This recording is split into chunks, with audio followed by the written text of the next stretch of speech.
Аяқ-қолдың үнемі тоңуының бірнеше себептері болуы мүмкін.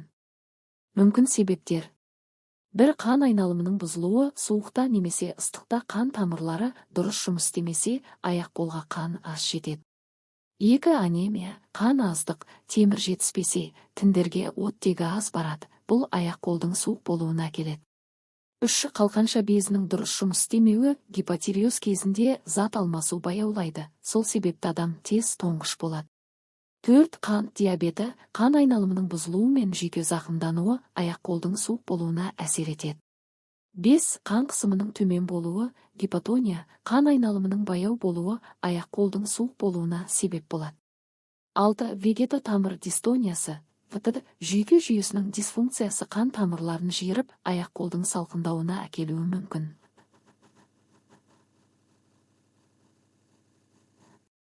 7. Дәрумен жетіспеушілігі. Магний, 12 дәрумені жетіспесе, жүйке және қан тамырларының жұмысы бұзылады.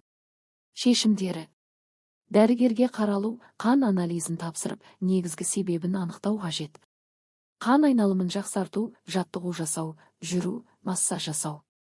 Тамақтану: темірге, магнийге, 12-ге бай тағамдарды тұтыну, ет, жаңғақ, жасыл көкөністер. Дене температурасын бақылау, жылы киіну, аяқ-қолды үнемі жылы ұстау.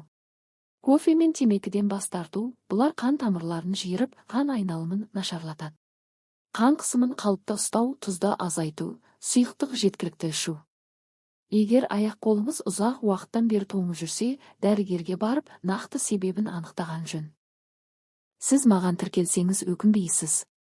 Мен тек пайдалы және керемет ақпараттар айтатын боламын. Сізге тағы қандай ақпарат керек, комментарийге жаза кетіңіз. Мен оқып жауап беремін.